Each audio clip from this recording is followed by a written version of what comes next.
My name is Todd Pearson. I am one of the team members on the VIGOR study here at UMass Chan, and joined today by the co-lead investigators of the study, John Harris and Manuel Garber.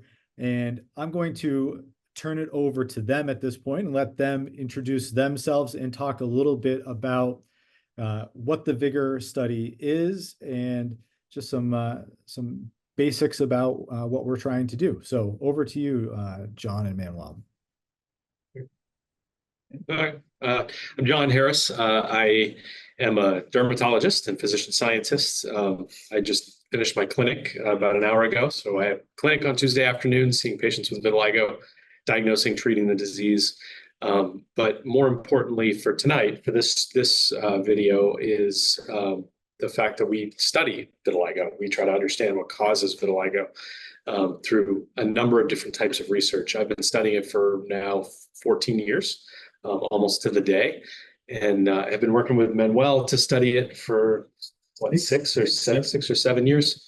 And we really, this was a chance meeting, I think, playing volleyball one summer, and realized that we could do so much more together than we could do apart. And I got Manuel really excited about vitiligo, and now he's got the bug, and we are both vitiligo researchers, and put together this pretty amazing study. I think it's really incredibly exciting. And one of the reasons why Manuel is amazing to have on this team is his history studying human genetics. You were there from the beginning, right? When the Human Genome Project was being done, and participated in that, and now we're bringing all that expertise to vitiligo. Yeah, I was going to say that. Yeah, my background is probably the opposite of John. I am a doctor that in my country say there it's a useless doctor, and my studies were in math, not in biology, nor in medicine.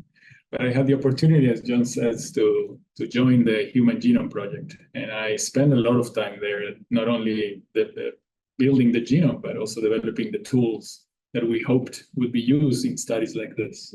Yeah. So what is beautiful about this study is it combines our expertise, but it also brings all this work that we did 20 years ago to fruition to try to understand the etiology of this disease. Yeah. So that's why we are both very excited about, combining like the state-of-the-art techniques that we have developed in order to understand this.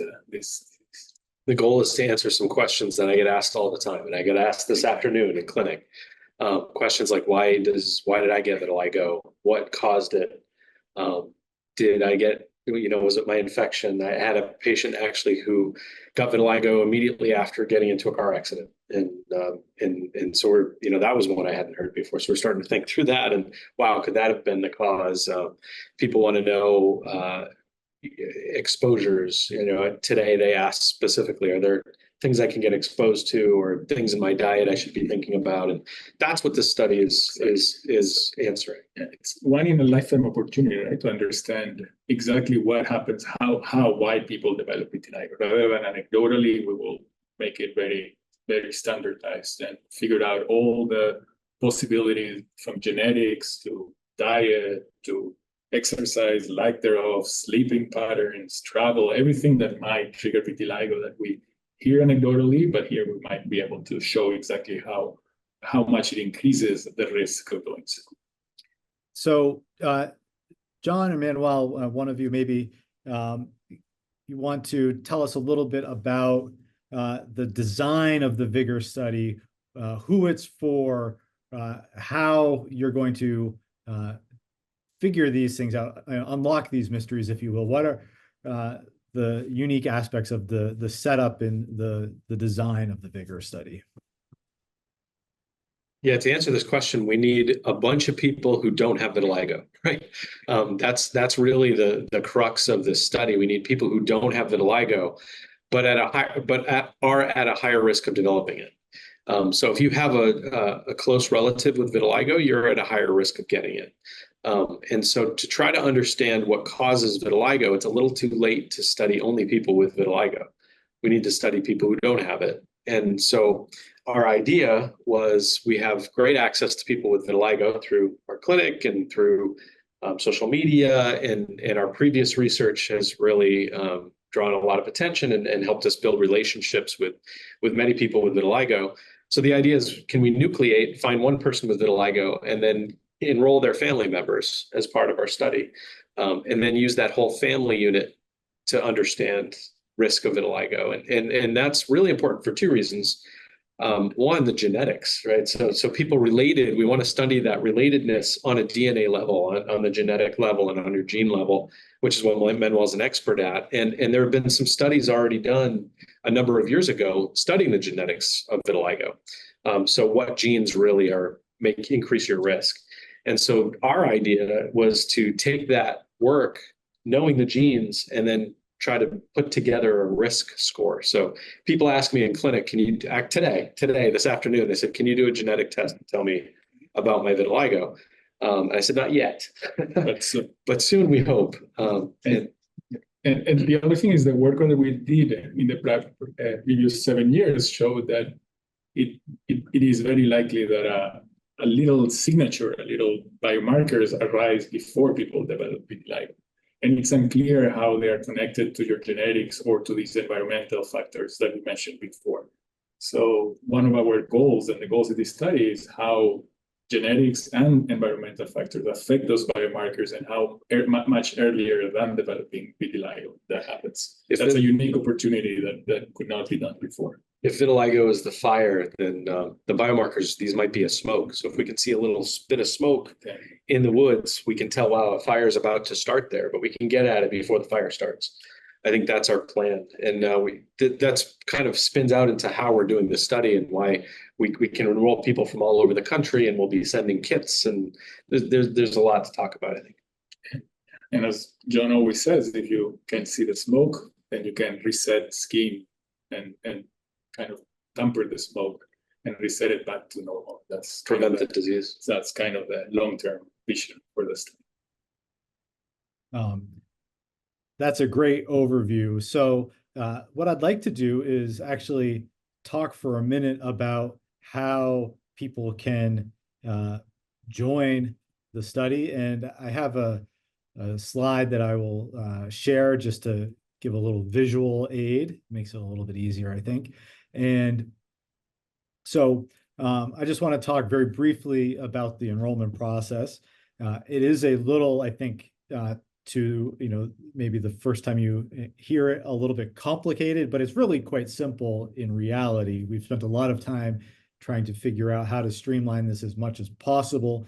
John and Manuel certainly jump in at any point if you need to. So the first place is we have a website where you can go, and right on the main screen of it, it says enroll today. You click that button, and that will bring you to what we call our phase 1 survey.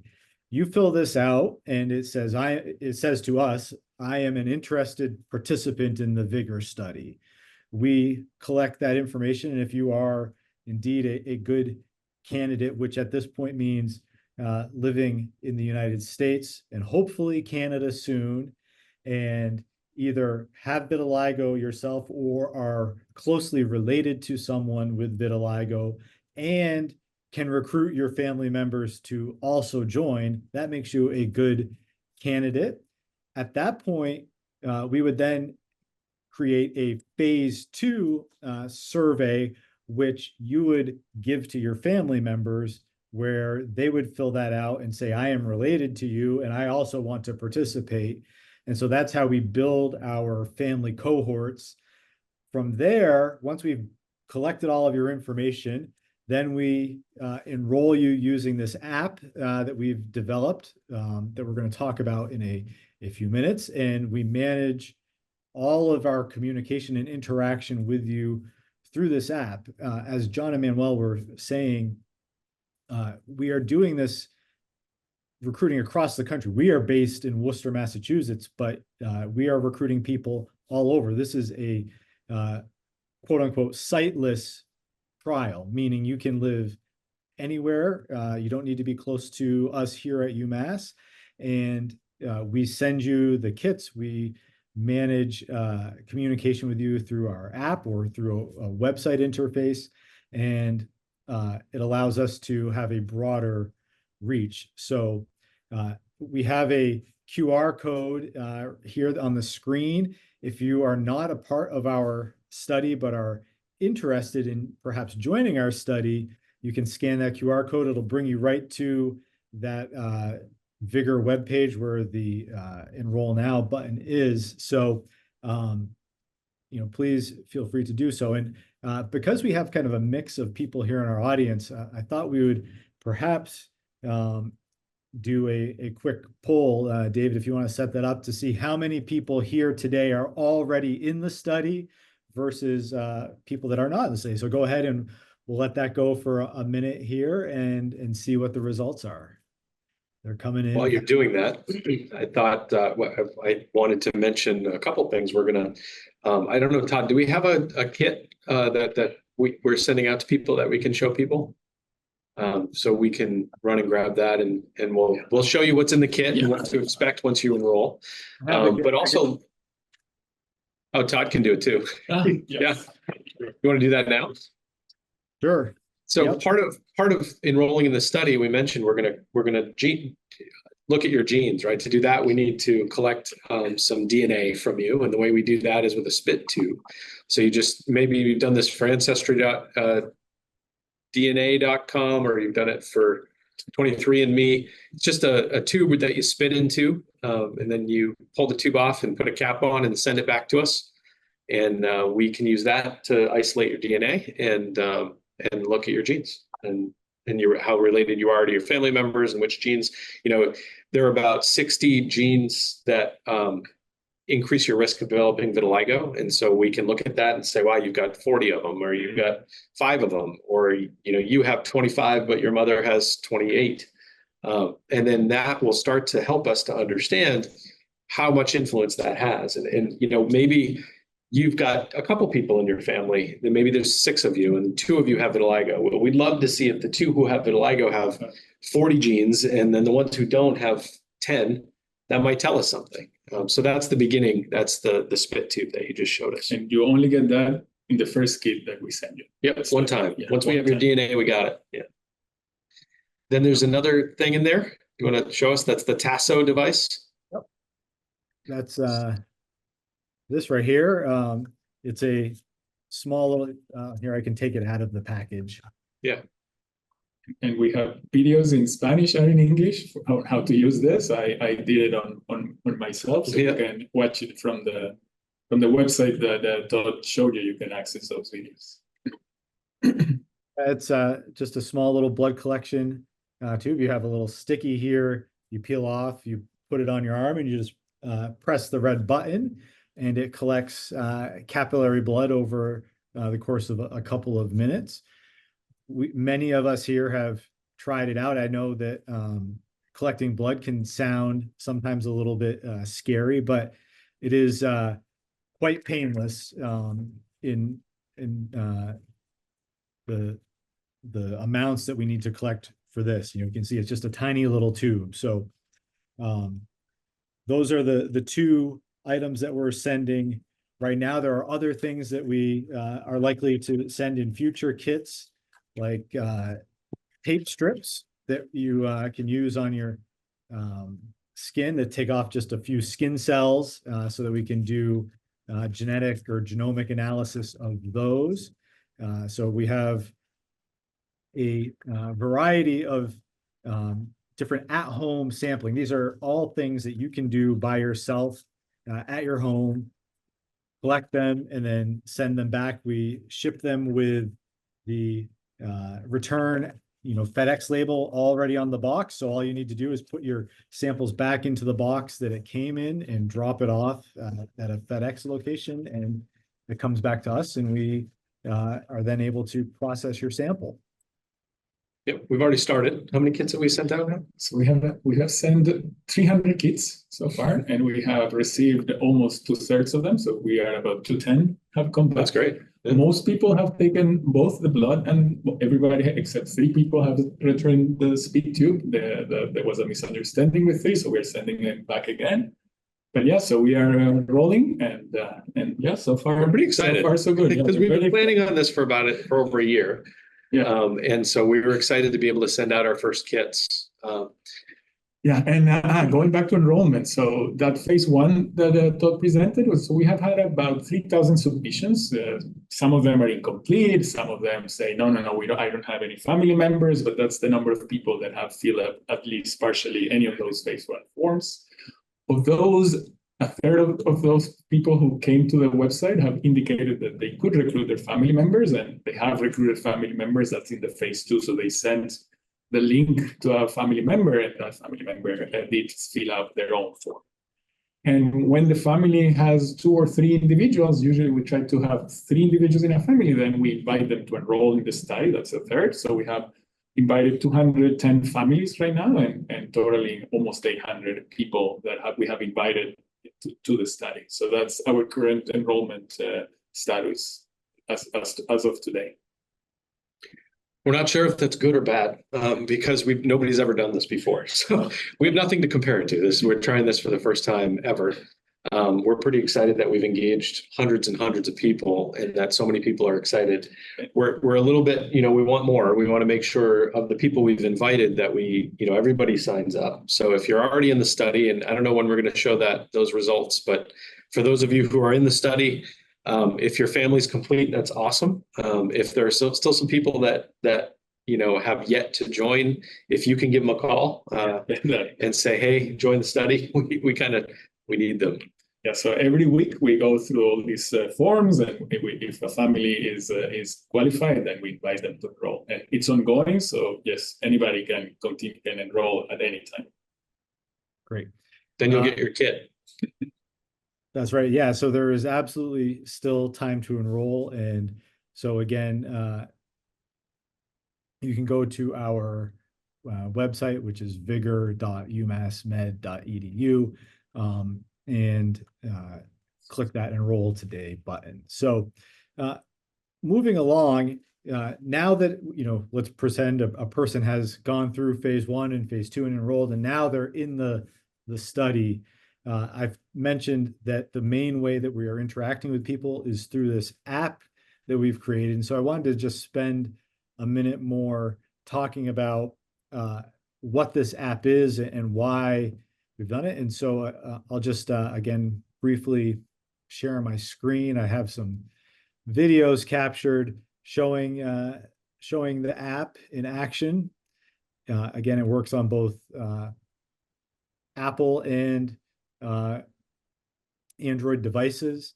And again, if you don't have a smartphone or choose to use it on a computer, you can. But we have things like surveys that you can fill out that will be sent to you through the app from time to time. We have the ability to capture photographs. So if you feel like you have a new spot that you're concerned might be vitiligo, you can capture it using the app, and it comes right to us. And then John is actually going to evaluate it and probably result in maybe some additional follow-up questions for you. But this app is from a company called Care Evolution. They are one of the leaders in mobile health application development. They were involved with a number of other big studies from the NIH, including ones during COVID to help monitor COVID testing at home. And so we've spent a lot of time developing this app, and we're quite excited about it. It allows us to send notifications to you right to your phone, text messages as well. So it is really a great way for us to be able to communicate with you. John or Manuel, I didn't know if you wanted to add anything else about. Yeah, so there is another advantage of that. So my data helps is HIPAA compliant, which means that they are certified to store your private data in a very secure manner. So that's one of the reasons we really like this platform, because we do not touch any private information outside My Data Helps. Anything that is not private or is not individual that is used to identify you. That's the only data that we export out of the application to do analysis. So your survey questions, the ones that are not identifiable, we export out and then we process them in our analysis software. But your name, your address, anything that is important will stay always in my data hub. We do not use it except for sending you the kits to your home. So that's another, it's a question that has been usually asked by our participants. So I wanted to preempt or at least explain that in the previous webinar and in our email box, that question comes often. Occasionally we run across somebody who doesn't like apps. Yes. Well, a lot of people use apps nowadays, and it makes life easier, and it just prompts you, and you can just, it's on your device, you're kind of working on it. But those are the reasons for anyone who doesn't love to use apps. It was the most secure environment that we could provide to hold your private information. So it's in that form that Todd showed you, the phase 1, phase 2. That then is imported into my data hubs, and we don't use your private information except for sending kits. But it can be used on I think you said this, on a desktop. So it doesn't have to be done on a smartphone. Exactly, yes. There are other ways around. And we actually, our team has been really, really good at connecting with people who want some help and guidance and walking through the process. We will definitely help you if you have any trouble. And of course, as Manuel mentioned, we have had the app, sort of available and enrolling participants now for about 2 months, and we've learned a lot from all of you participants that are in it. We tried, as best we could to anticipate any of the potential problems that might come up, but again, there are always things that we overlook, and we've gotten some great feedback. So, for example, we've heard from people saying, I've already done the task that you asked me to do. Why am I continuing to get these notifications on my phone? And so that, of course, prompted us to go in and look at our settings for when people are getting notifications and make sure that we're adjusting it so that we're not constantly dinging your phone all the time. And similarly, we've set, as Manuel said, about 300 packages.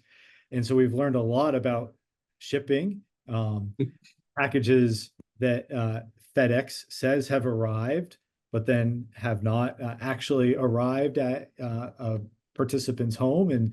And so we've learned when we need to reach out to, you, the participant, to say, hey, did something happen to the package? Because if it gets lost, obviously we're going to send you another package. So it's given us a chance to understand, how long should it take for a package to get there, and when do we need to follow up? So we've learned a lot there. And then, of course, we've created instructions for using our collection devices. And we've heard, in a couple of instances, when they went to try to use it, that, they didn't succeed with, for example, the Tasso device. So it led us to change our instructions. And by the way, another great reason to use the app is that we have very detailed instructions, including videos and photos, to follow step by step when you're using the collection devices. But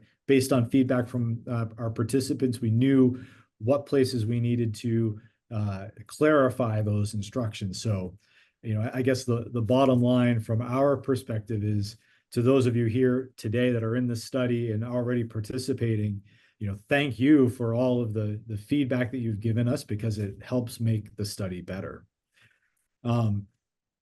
So with that, I'd like to sort of transition to some upcoming things to expect in the study. The first is that the app launched with just an English language version, but we have new languages about ready to launch. Spanish is nearly complete, and Portuguese is going to be following behind it. If there are a large number of participants that indicate to us that having it in another language would be useful, we'd like to do that. But Manuel, as our resident Spanish speaker, can you talk a little bit why you thought it was important to create these translations of the app study experience? Of course, I mean, I am not a native English speaker, and my family, my older family members do not speak well English. So we knew that if we were to enroll families like mine, being able to support those that do not speak the language would be important. And it's easy for me to translate to Spanish, as this is the language that I speak the best.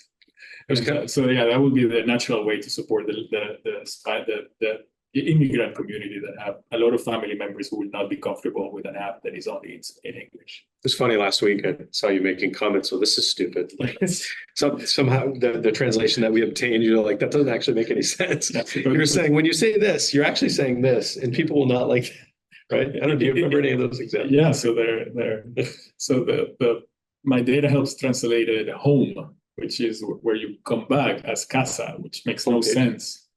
Your house page. Yeah, you have to say inicio. So it was saying, yeah. So that's why we're going through everything and making sure the translations do make sense for Spanish speakers. Yeah. So yeah, those translations, for the app and study experience are coming again. Spanish is imminent, and other languages are following behind.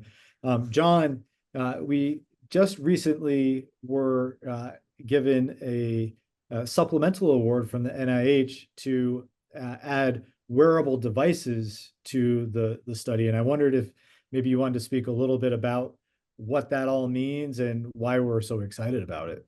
Yeah, we're super excited about that. I've been waiting for a little break to be able to tell people at the beginning that we had a big exciting announcement to make, just to keep people on till the end. And then I never got a chance. So this is the big exciting announcement anyway, that we had an idea in thinking through what causes vitiligo and what might initiate vitiligo.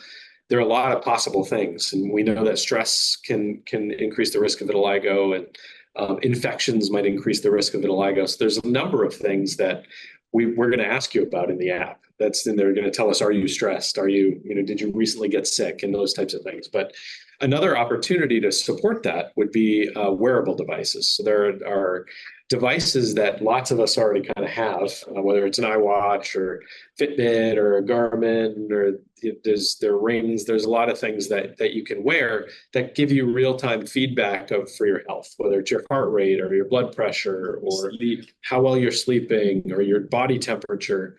And all those things actually that's real-time data that we can collect also from our cohort. And if we see, something unusual, we can mark that. And if we see vitiligo come, or maybe somebody who already has vitiligo, the vitiligo gets worse after this event, whether it's an infection or stress or something, we can record that. And so wearable devices are expensive. So that's really hard when you're talking about 1,000 people that we're going to follow. How do we find, we've got a very limited budget to do the study in the first place, probably over it. How do we add something like wearable devices that could add a ton of value to the project, but wouldn't typically be able to fit it in the budget? So we asked the NIH. The NIH said, do you guys, this is the National Institutes of Health that supports medical research, biomedical research in our current study. They said, do you have any other good ideas to make the study even better? And we said, yes, we do. We'd love to add wearables to our cohort. And so what this means, and so we got the award. So they gave us funding to add this to our study. And what that means for you is we will be able to supply wearables to participants in the study. And so one of the questions we have for you tonight, and this is why David just threw up this poll, is we want to know if you'd be interested in using a wearable. Do you already own a wearable that you like to use? What type is it? If you do, if not, would you wear one if we sent it to you free of charge for being in the study? So and you've been thinking a lot about this. Anything I missed? We all have. So I think this is a unique opportunity to really match changes that you might not even notice, right, with the changes in all these biomarkers that we are monitoring thanks to your capturing your samples. So that is what we think will allow us to get at vitiligo starting at a resolution, if I may say, that without the devices we would not be able to do it. So as John says, we have the budget to supply everyone in the study with a wearable if you choose to wear it and share the data with us. And of course, if you own a wearable like Todd and I wear wearables and you prefer to use yours, that's also fine. If you would like to share your data using the wearable that you already use, that's also fine. But we would like, since there are so many people online, knowing if you would be interested in sharing wearable data with us with the study, and whether you would like us to send you one free of charge, as John said, or you would prefer to wear a wearable, and which type of wearable you use. Yeah, we're guessing people aren't going to want to wear two devices. Yes. So if you already have one, it's probably not helpful for us to send you a different one if you're not going to actually wear them both. Now, you could probably do that and make them fight it out and find out which one's better. And, you are free. We can analyze them both and see. Yeah, you are free to use two if you want. Yes. If you want to wear 2 wristbands, a watch, and a ring. I don't know. But yeah, we're very excited that we got this award that was given to us only 2 weeks ago. So we're figuring out what is the devices that are better suitable based on budget and the features that they have. We might also be able to supply your kids, if they're enrolled, with kids devices. There are 2 vendors that we're talking to that have both adult and kid versions. So we have the funds, and we're happy to supply those wearables to those participants that would like to share the data with us. Oh, here we go. Most people are interested, 92% interested in wearing one and using one. And 1 out of 5 have their own. They'd be willing to share that. That's great. That's great. And again, we are happy to share. Yeah, we're excited to send you a device. We are probably in a month and a half, we will start saying, this is the device that we chose, and this is the way that you can get your device. Dave, are we able to see which devices people have? Yeah, that's what you're doing. Looks like Apple Watch is the top one, 68%, then Fitbit 30%, Garmin 12%, Oura Ring 16%, Whoop 7%, and 6% other. Okay, great. Yeah, so again, in a month and a half, we probably will be ready to send you devices. That's our time frame. And collect what you have and figure out how to plug into what you're already using. It sounds like iWatch is one that we've got to figure out. Mm-hmm. Yeah, we will. So, like I say, I have an Apple Watch. I've tested it out. It hooks up to the My Data Helps app seamlessly. And so again, this is another reason why the app is helpful, because it can communicate with the wearable device to collect that data again in a very secure fashion.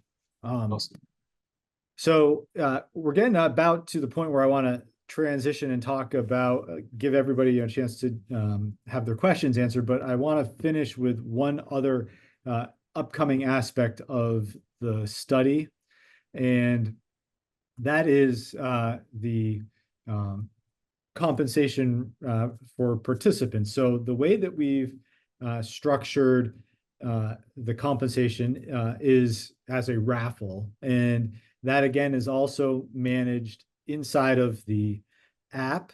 And so you can see there is a little raffle button down at the bottom where you can track how many tickets you've earned. You earn tickets based on completing surveys and other tasks that come to you through the app, or again in the web-based portal. And then those tickets get put into a drawing, and you can see that we will be drawing several prizes every 6 months. So our first raffle will happen in December. That'll be the 6-month point from when we first enrolled people. And then they will happen, again in 6 months after that. So, in the early summer of 2025 and onward. So lots of opportunities to win. You can see there's many prizes. ranging from $50 up through $500. So be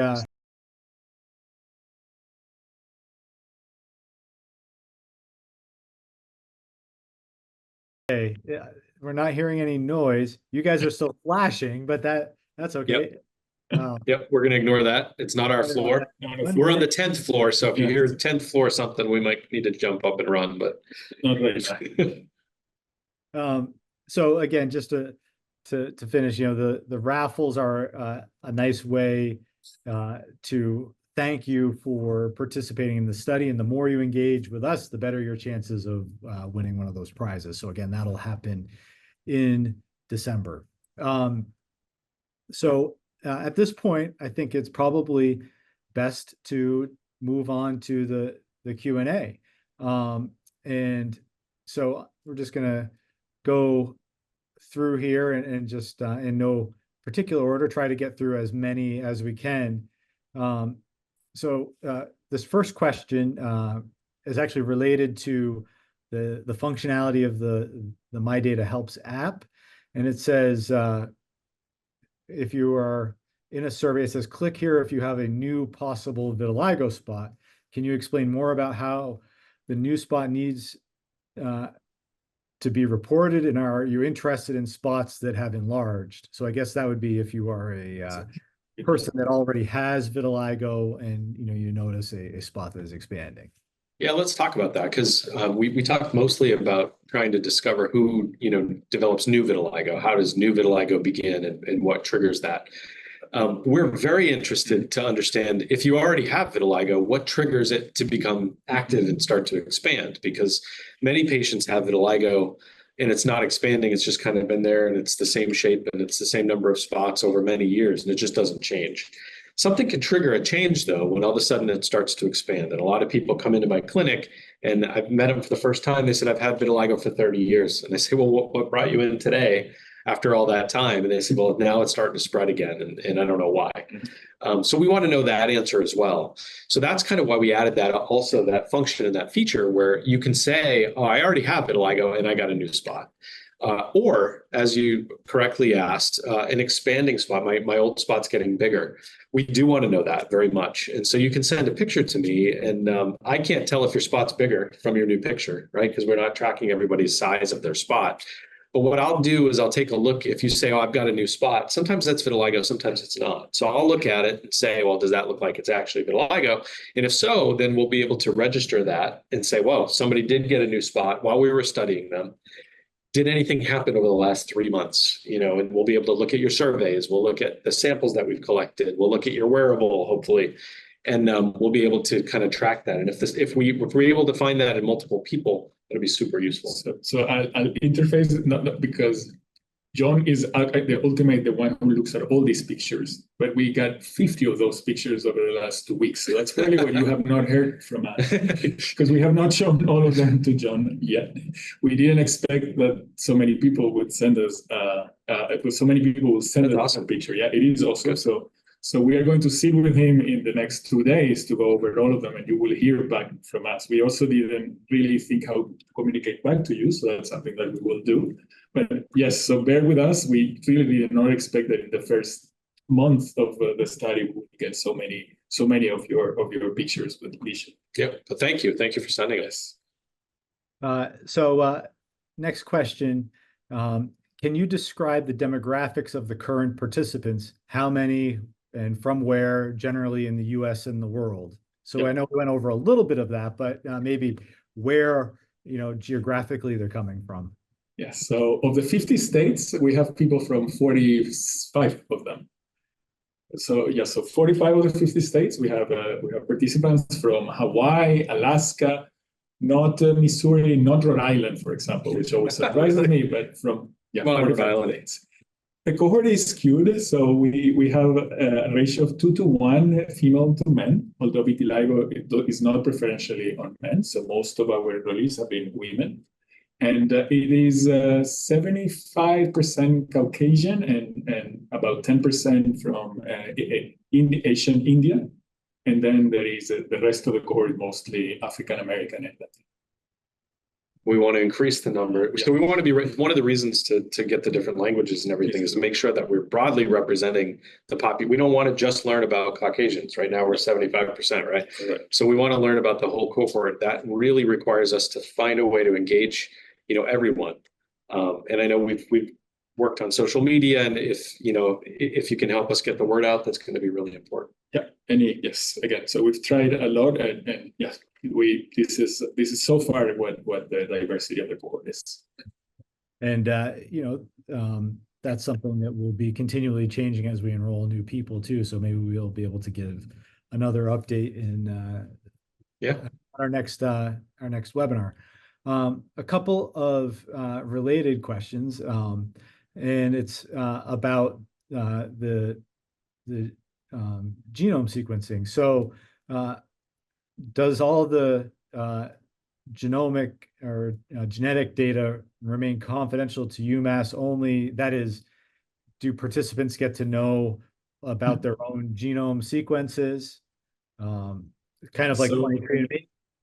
Yeah, so the way these studies work is the university has to approve our plan to communicate data back to you. So far, we are not approved to release the data back to you guys. So the genomics data will stay private at UMass. And we only use it for, as John commented, to get your polygenic, as we call it, risk score. Plus, we would like to see if there are variants that are specific to your family. Those are the ones we're looking for. That's what we do genome-wide, because as we have this unique ability or a potential to study the familial inheritance of vitiligo. For that reason, we wanted to have the overall genome, but we have no plans to release the data, at least right now. If the participants really think this is important, we will go back to our review board and present our plan to release the data to you. And right now, we don't know what to tell you, right? Yes, so right we're hoping that in this study, we discover something major that will be, like a 23andMe, where we'll be able to tell you, give us your DNA, we'll tell you your 45% risk of, yes, at some point. And when we have that data, we'd love to be able to share that. And I have some thoughts about it, but they're not official, and I can't. But yes, there is a potential that if you really want, we can send that data to the companies that actually use it to report your ancestry or your 24andMe. That could be a possibility. But right now, we don't have the infrastructure to do so. They are able to communicate those data back to you in a way that has been approved by the FDA, et cetera, that we do not have. But currently, no. Currently, no. We will never send it to anybody without your permission. Yes, it's only for UMass right now. For us, actually, just the group. The group, we are about 20 researchers in this study, including the clinical team, bioinformaticians, clinicians, and the people who manage your samples when they come in from the med. Yeah, great question and great explanation. Moving on, are the sampling kits the only things required? Any journaling? We're making journaling easy for you by asking you surveys. So there will be surveys. We're asking you to click buttons.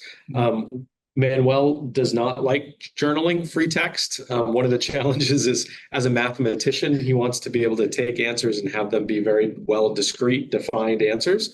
And so if we asked for you to freehand write some information, it would be very hard to extract data from that. So that's why we use surveys. So the journaling is kind of done that way. We're asking you discrete, simple questions that we're asking you to answer. But to my surprise, that it's funny.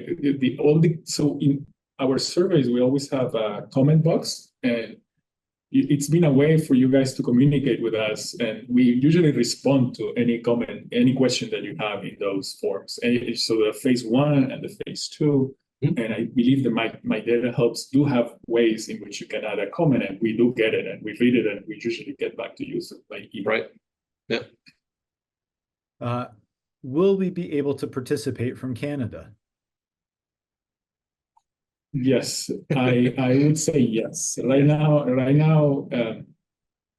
the review board is a little bit reticent to allow Canada, so we are discussing a plan to support Canada. So I was actually going to interrupt that to say that French is the other language we are planning to support. We already sent our forms to a company that does translation so we can support people from Quebec. That is the plan, and it will get a little bit delayed. It has taken longer than we envisioned, but I would say yes, we will support people from Canada. Yeah, the laws about doing studies in Canada are a little bit different from the US. And so we always put everything that we do through an institutional review board. UMass review board reads every single thing that we are asking you to do and approves it eventually, or doesn't approve it and says we need to change it and we fix it. But because they're not Canadian, we need to engage people in Canada to make sure we are following their rules as well, to keep everybody safe. So if you are from Canada, be patient. We will get there. we will be able to do this. I'm 99% sure that we will be able to support Canada. Yes. Can you please tell us how and by whom the study is funded? Yeah, this is funded actually by your tax dollars. So as long as you live in the US. The National Institutes of Health is funded by the government. It's a government agency. We call it the NIH for short. And it is the agency that funds most biomedical research. And so Manuel and I applied for this grant from the NIH. They actually put out what's called a request for proposals, an RFP or RFA, request for applications, where they said, we're really interested in human autoimmune disease and what causes it. And we're really interested to know if you can get a cohort, a bunch of people together that you could study over a series of 3 to 5 years and be able to make predictions why autoimmunity happens. And we said, whoa, man, this is exactly what we wanted to do. Yes. So we submitted our application and we heard back from them. They were like, this is exactly what we're asking. So they funded the study, and it's for 5 years. That's why we're enrolling people, and we say, well, this is a 5-year study. If we enroll you at year 2, then it'll be a 3-year study for you. We are very hopeful that we do a great job and that this gets renewed, and it would get renewed for another 5 years. So at some point, we may ask you if you're willing and interested in continuing to continue this relationship with us and help us learn about vitiligo for a long period of time. And I think we'd learn even more, if that occurred. But the funding comes from the NIH, and including the wearable supplement that we got. Yeah, everything including the salaries of the people who are working in this study, the wearables, the infrastructure, it all comes from your tax money through this NIH. And that means some scientists who are not involved with us read our application and said, wow, we think this is really awesome. So we think you should fund this. Great.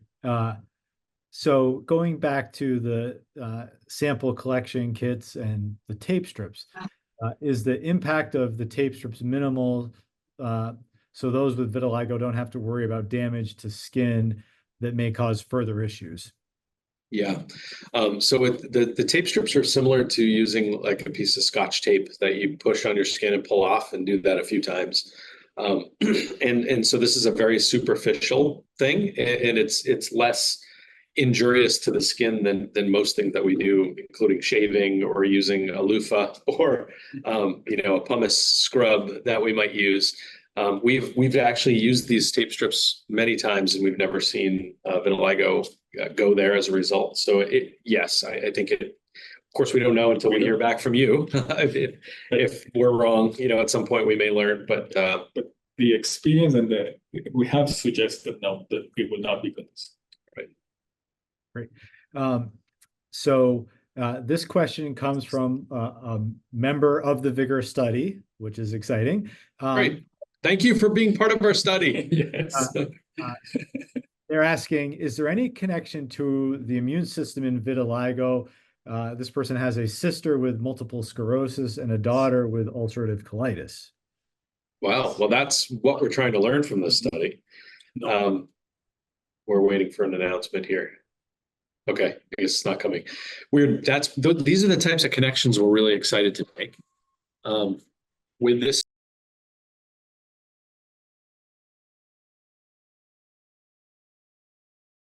All right. We're back, and I think that's the last of it. And we're safe. Everybody, we're safe. So What was the question we're answering? Oh, yeah. So the relatives with autoimmune diseases, we that's what we want to know. We do know that there are certain autoimmune diseases that are more common in people with vitiligo and their family members.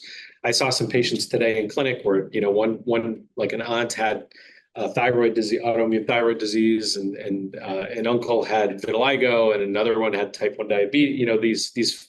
And I said, "Wow, you'd be perfect for the VIGOR study because we're going to learn about these other diseases through this study as well."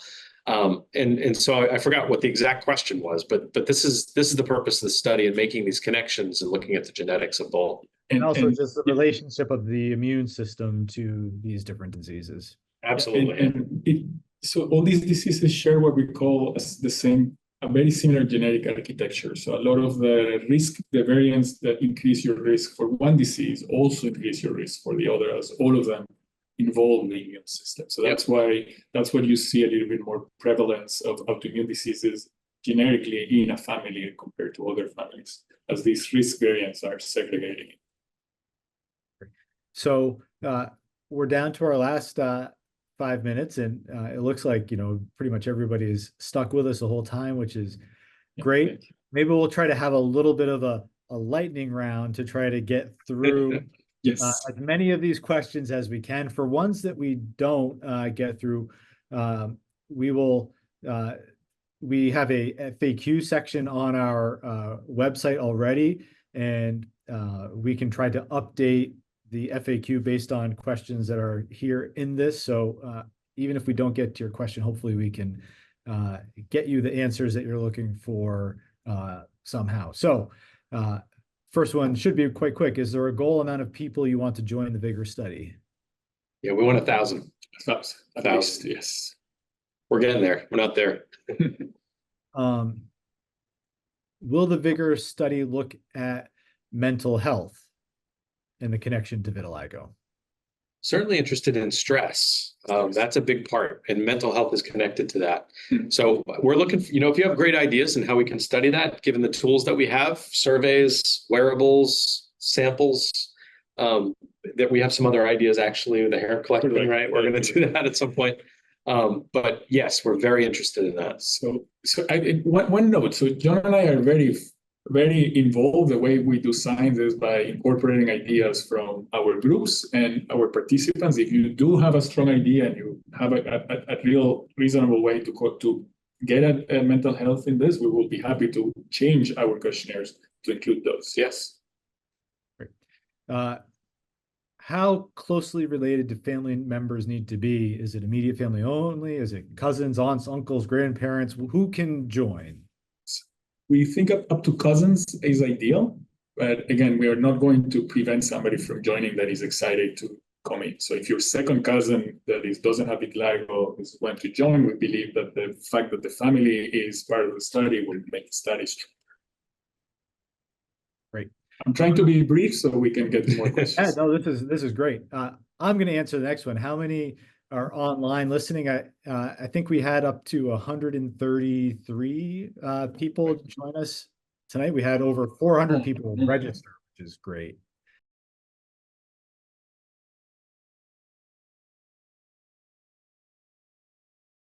For kicks, a couple more questions. Yes. Yeah, since we got delayed in that. So we've talked about Canada participants. What about relatives that live overseas? Yeah, that comes up, and we wish we could do that. We're collecting samples, blood and saliva and this tape strip skins, and we don't think that those will last as long as it would take to ship overseas. So we're really trying to do like a 1 to 2 day turnaround. So right now we are not enrolling overseas. Great. So we're at 8 o'clock. We squeezed in one more question there. I think that's maybe a good place for us to stop. We have one last little survey for you to just indicate your satisfaction with the course today. Hopefully the fire alarm is not going to be too much of a negative impact, but again, as I said at the beginning, we will post the recording of this, fire alarm and all, on our website. And so you can find it there to share or to go back and rewatch. And thank you for your attention and your participation tonight. Thanks, Thank guys. you, and have a good night. Have a great night.